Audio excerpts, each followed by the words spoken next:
Horan, Horan? Yes, Horan. Mm-hmm. Okay, thank you. I just wanted to make sure in that. Yep. We've got Rachel Horan.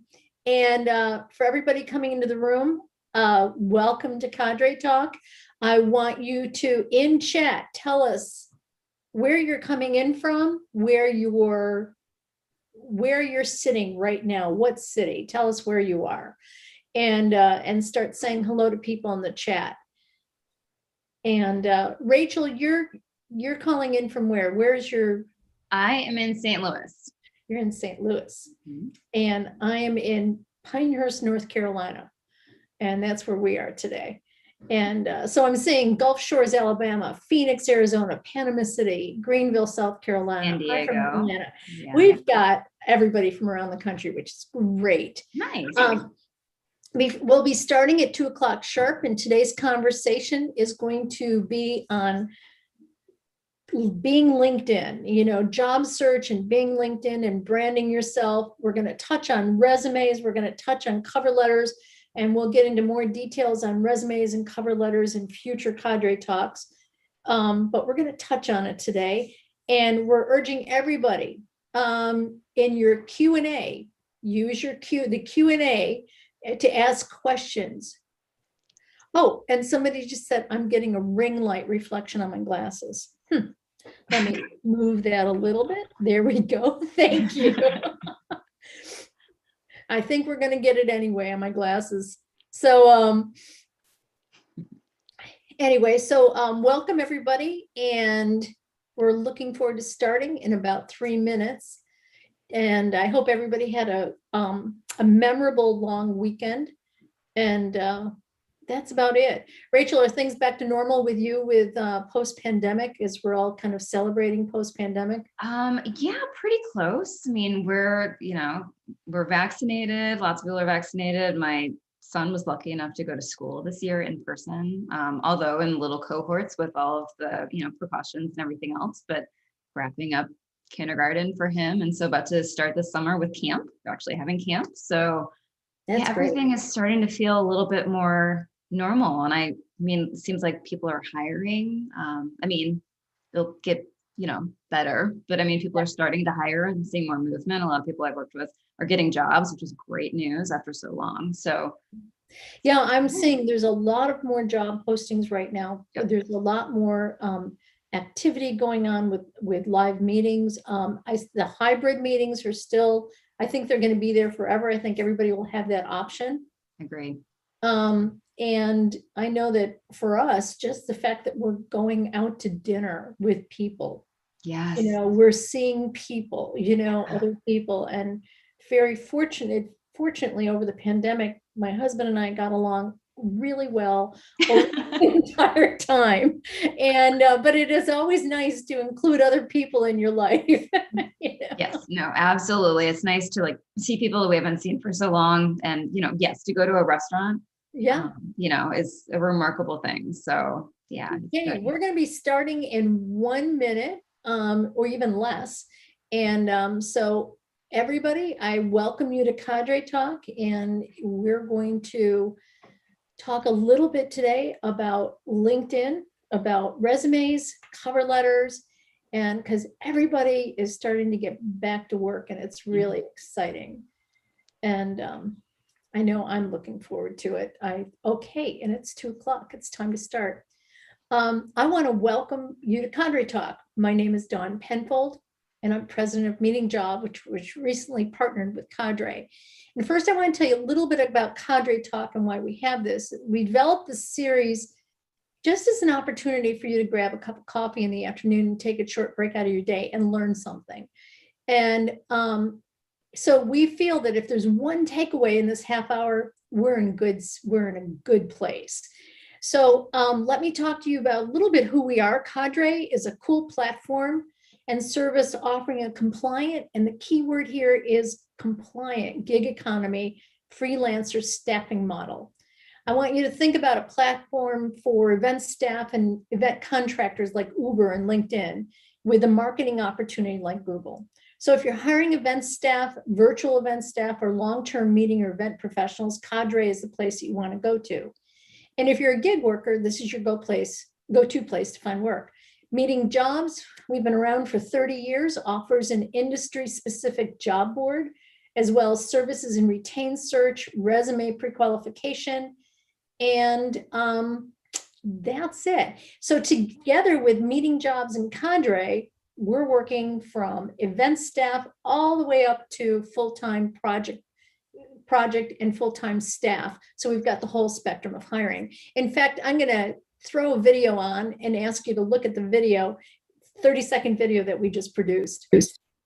When the event industry gets knocked down, we get back up. With live events returning, maybe it's time to rebuild with a more flexible workforce. Cadre is the smartest way to contract event industry freelancers. Compliantly work with your own freelancers or access thousands of new faces from a single user-friendly platform. And with our addition of meetingjobs.com, post your full-time openings on the industry's premier job board. It's time. Get back up with us. Visit us today. I really like that video. Anyway, so a few housekeeping notes. Everyone is muted and you're not seen, so no need to throw on that extra makeup or make sure that you're presentable from the waist up. You're encouraged to ask questions using the Q&A area. And remember, the Q&A area, that's what I'm going to be looking for questions, and we'll address your questions at the end of the program if time allows. So today we have Rachel Horn, and she's president of Career Cultivation. What is truly exciting about today is that we have a former HR person here, and that person that nobody can reach. So we need, and that you need to have in order to get to the next level. And so on top of that, she's also gone into a new venture. She's a former HR person, and she's now gone and started her own venture of career cultivation. And she's an expert on resumes, LinkedIn, career branding, and so much more. And Lauren, I want to thank you to Cadre Talk. Tell us a little bit more about you and your journey and how you got to this point in your career. So thank you for having me, first of all. But yes, I was in HR for over 20 years. I kind of grew up in HR. I started in recruiting, and then have really touched every facet of HR, from employee relations to writing job descriptions to compensation. I mean, really every piece of HR, I've done it. I mean, I've been a part of the hiring process. I've led hiring processes. And so after being in corporate HR for almost 20 years, the pandemic hit and my job was eliminated. And I took a second to think, what do I want to do? And so many of us have been in that space, right? Where you think, what is my next step? And the natural step was to get another, senior director job at another, company doing HR, the same thing. And as I started to think about it, I decided that I really wanted to sort of shift my focus more to do the parts of HR that I really, really enjoy, which is really working with people, coaching them. And often, in many cases, what I did in my HR career was also helping them sort of through the progression of moving into different HR positions, or not HR positions, different positions within the company. And so now I just focus on working with individuals to help them find their new dream job, or, their next position. Yeah, it's great that you made that move. And, it's, I made that similar move 30 years ago when I was laid off from a position. Then I started Meeting Jobs. And when that happens to you, and it's happened to so many people in our industry, it's a great time to reflect on, now what do I really want to do? Mm-hmm. Now I have that opportunity. So good for you. I think you're going to really, really love every moment of having your own business. So we're here now talking about LinkedIn. And I want to start with the basics. Why LinkedIn?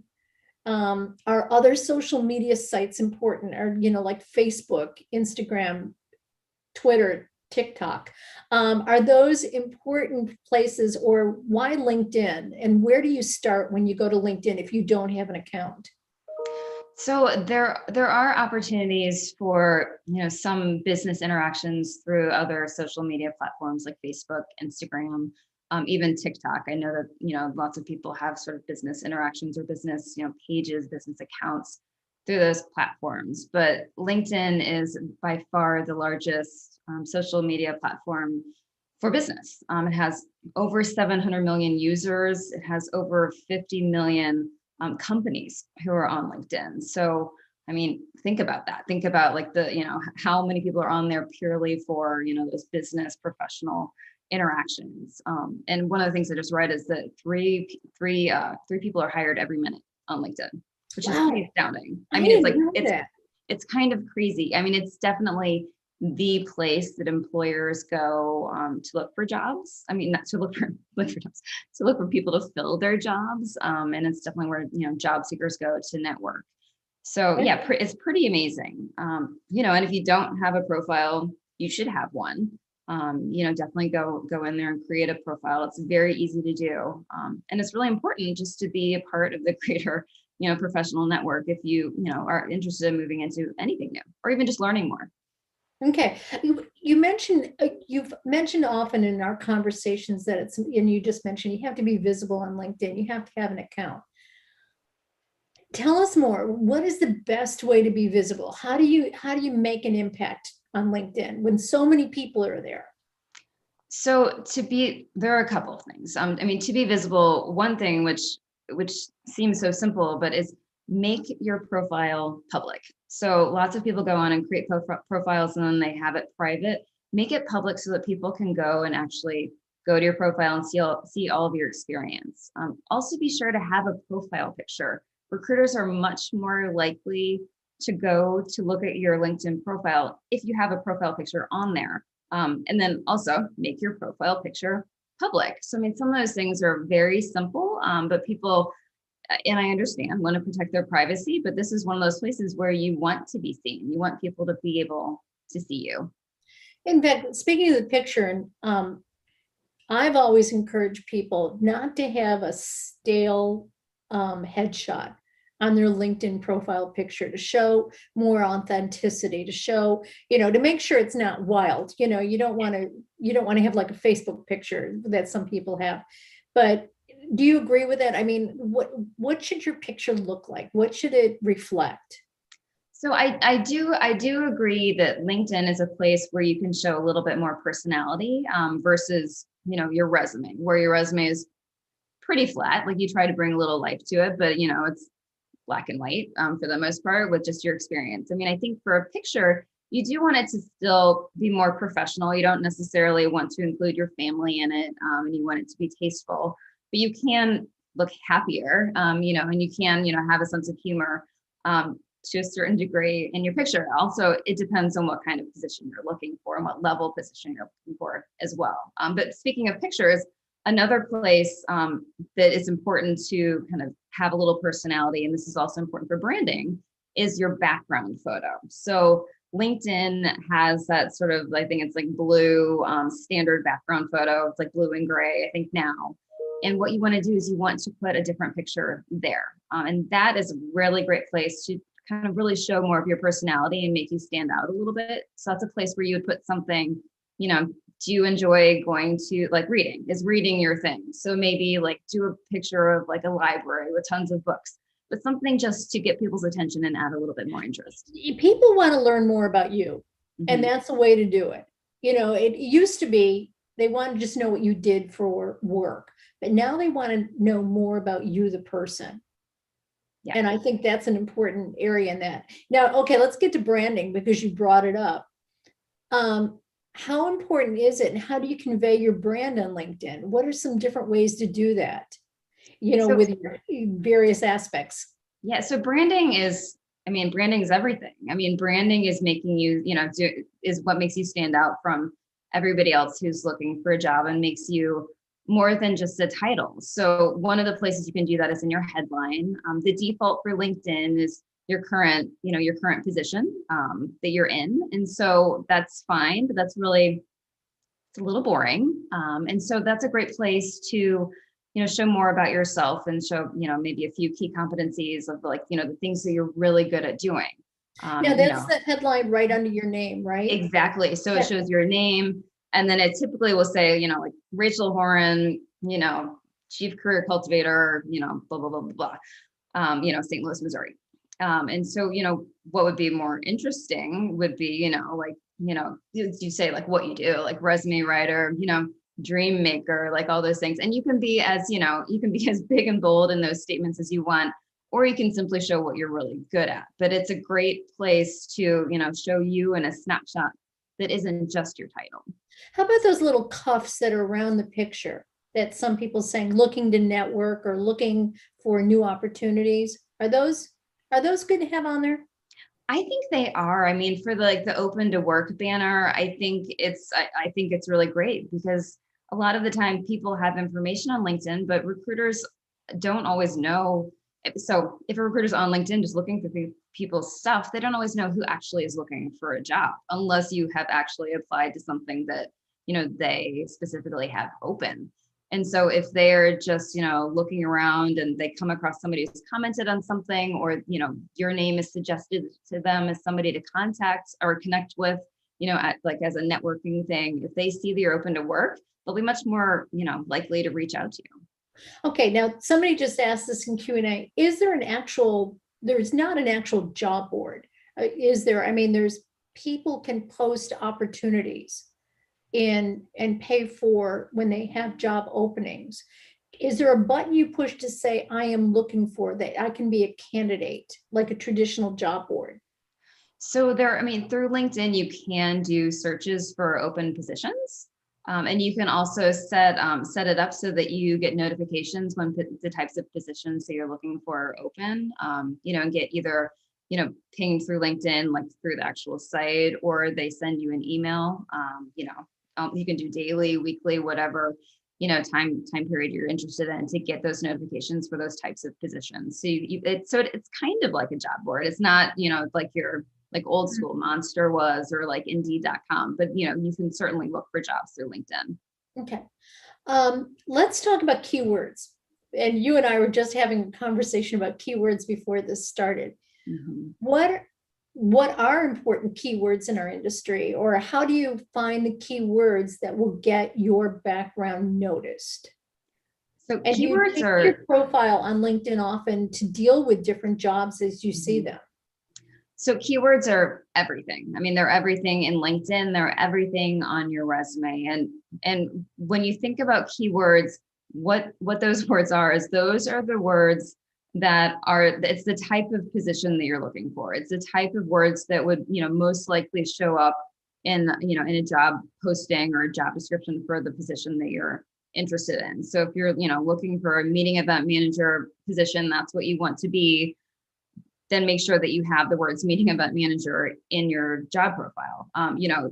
Having keywords in your headline are important. Having keywords, within the body of your profile are really, really important. Yeah, I just know that as when I've worked on a retained search at meeting jobs, if I'm looking for an incentive planner, I will go into LinkedIn and put in keywords of incentive, logistics.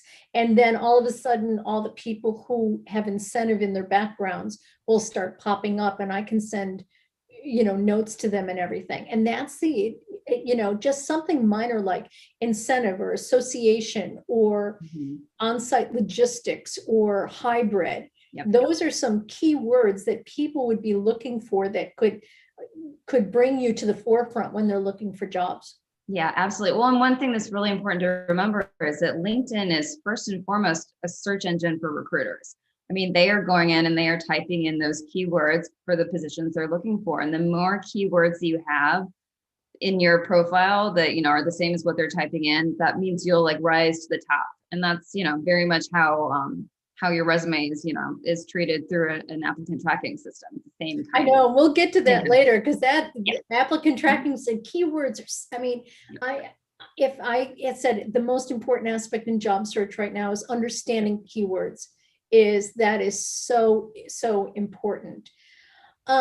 Is it important to be part of groups? I mean, where can you connect with people through LinkedIn that can help you in your job search or career movement? Is it groups? There's so many places you can go, but what do you suggest? Yeah, there's so many ways to network. I mean, I think, an easy starting point is to, obviously connect with people that you've worked with or people that you're interested in working with, but connect with people in in your industry, or connect with people, if you're in event planning, but you're in pharma, then connect with people who are also in pharma. Or if you're interested in being, in a different, sector, then connect with those people, or connect with people who are in positions that you want to be in and you want to learn more about those positions or how they got there. But another option is also to join a LinkedIn group. So you can go and you can look for different kinds of groups. You can do a search to see if there are any, you could type in, meeting event manager or incentive specialist, and then see what pops up and see if there are any groups that you're interested in joining, so that you can join in their conversation. Yeah, yesterday I just did a search and there were 63 separate groups for the meetings industry that you could join. And if you could talk a little bit more, it's not just joining the groups, but how do you brand yourself as that person who people go to? Yeah, so a part of joining a group, or even being on LinkedIn in general, I mean, one of the key things is to, connect to people and engage with people. So you can go on there and be sort of a silent observer, but what's more important is that you actually engage in the conversation. So, that means, commenting on people's posts. That means actually, sharing articles yourself, making posts yourself, but anything that you can do, liking people's posts, but anything that you can do to continue to engage with that network so that they know who you are. Yeah, that's so important. Are there any paid features of LinkedIn that are must-haves? Somebody asked that question and I don't think there are there? I would say no. I mean, I think that probably somebody who worked for LinkedIn might say yes. But for me personally, no, I don't think so. I mean, I know that, some people like to have the premium membership so that they can go and they can look at other people's profiles secretly, so that people don't know that, they're looking at them. So that's maybe one of the benefits, but no, I think that there are so many things you can do with LinkedIn without paying for anything, aside from maybe if you want to do some of the webinars or things that are paid through LinkedIn. Okay, so what are you, because we're coming on to 20 after already. What are the top 5 tips, if you had to say the must-haves for LinkedIn that somebody should do besides setting up a LinkedIn profile? That is number 1, obviously, but make sure you do this with your LinkedIn profile. So, okay, the top 5, definitely make sure that the branding. So the branding is everything. So make sure you update your background photo to make yourself interesting.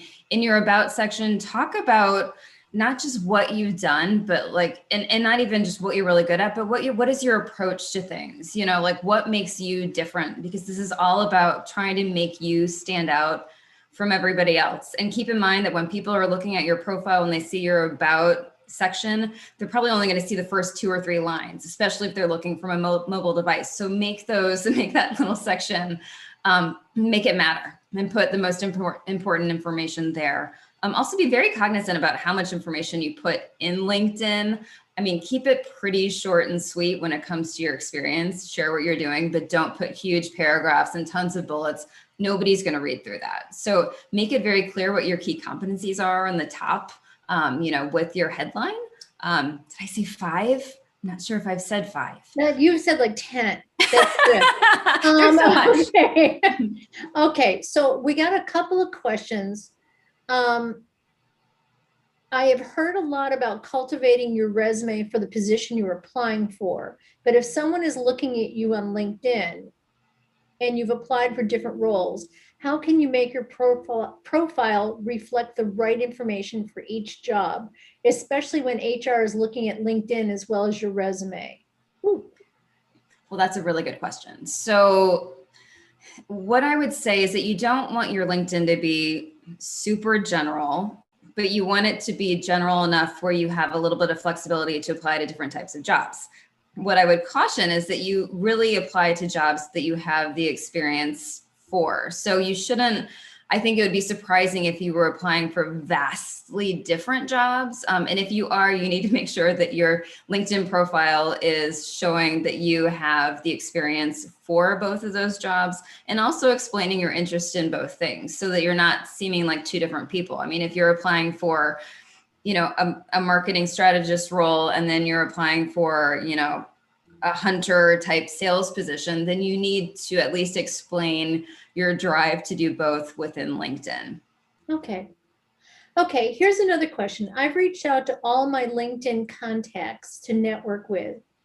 But now I need to reach out to people that I have not connected with years and that I don't know that well. What is the best way to reach out to them on LinkedIn in my job search?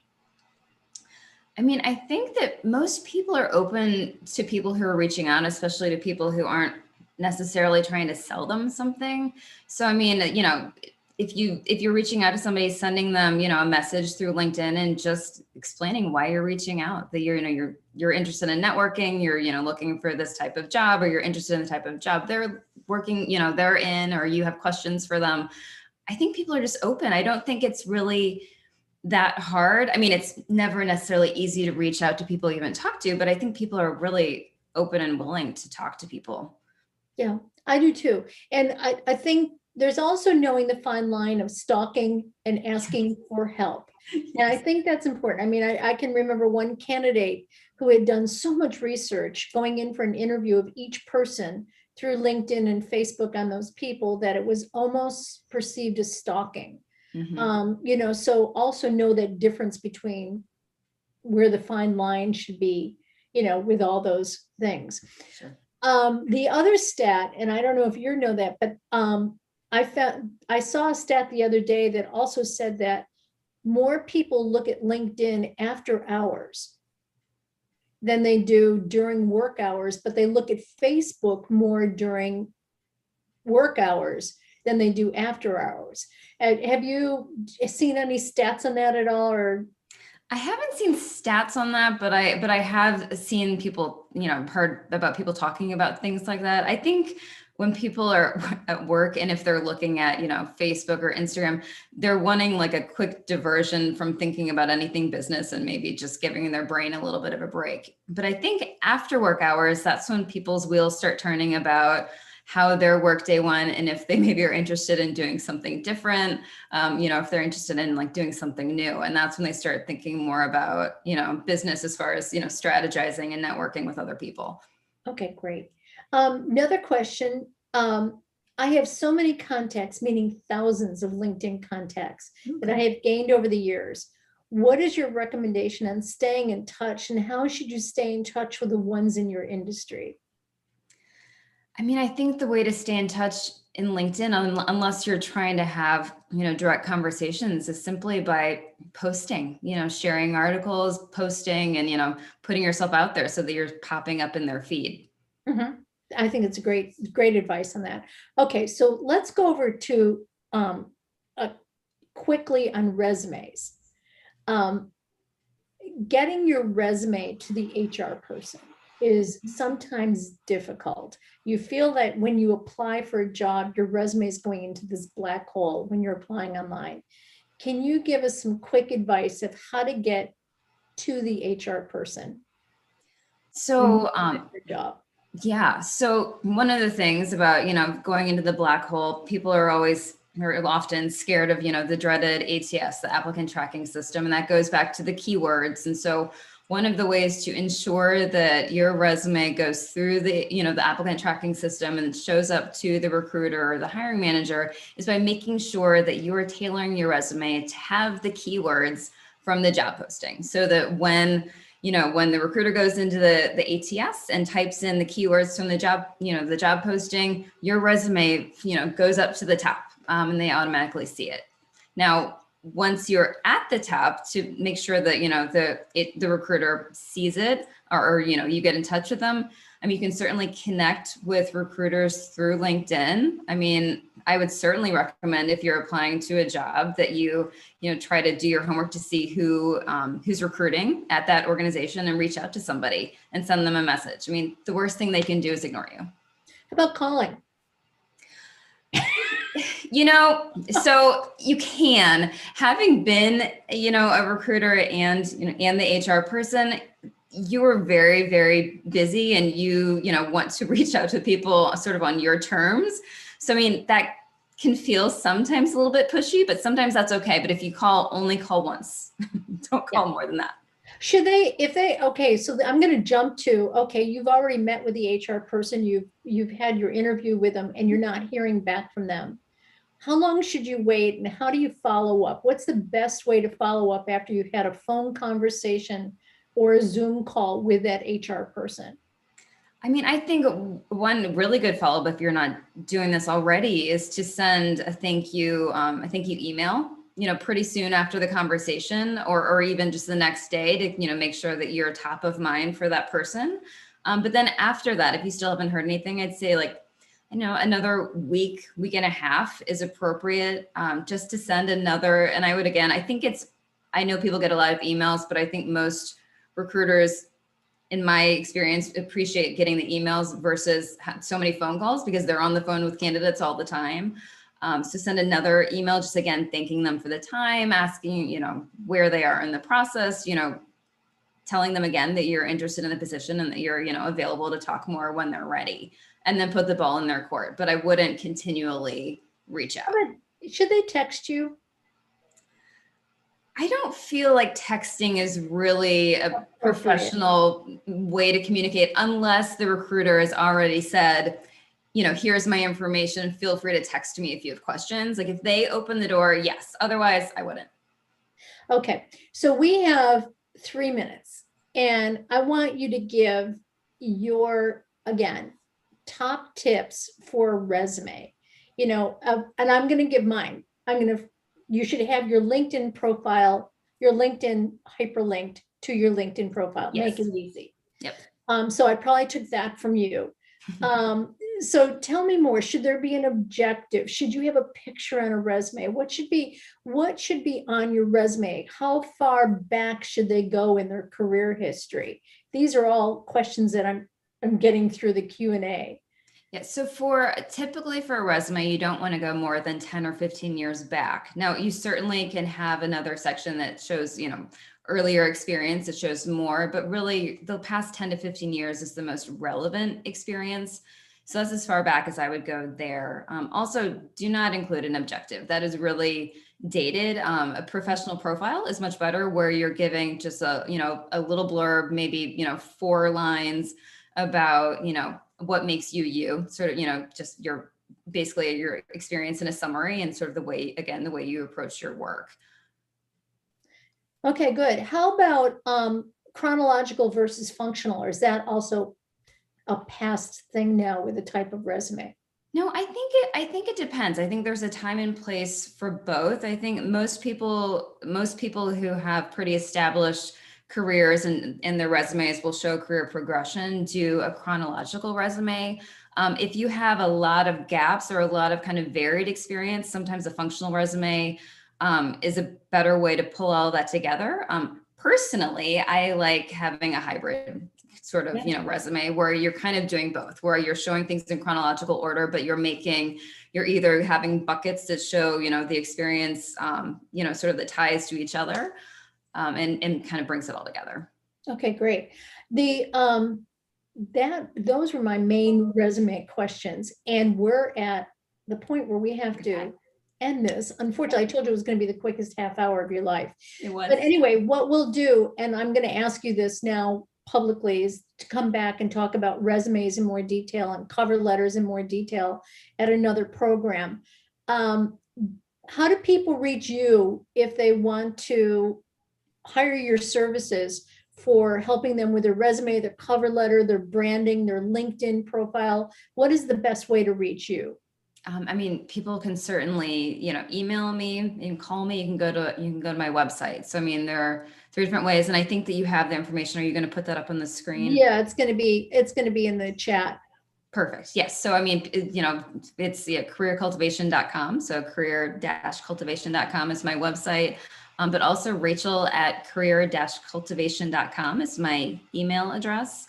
And then you're welcome to call or text me at my number. It's 314-363-4759. So if anybody wants to reach out and ask more about what I do, I'd be happy to help. That's great, Rachel. Thanks so much. You've got great information. You've got a great company coming, you know, it's great. I love seeing somebody start their own business. I love seeing somebody with your background moving forward. And I know we'll be working with each other a lot. So Yeah, thanks a lot, thank you. Rachel. I Take appreciate care. it. Bye, You too. everyone.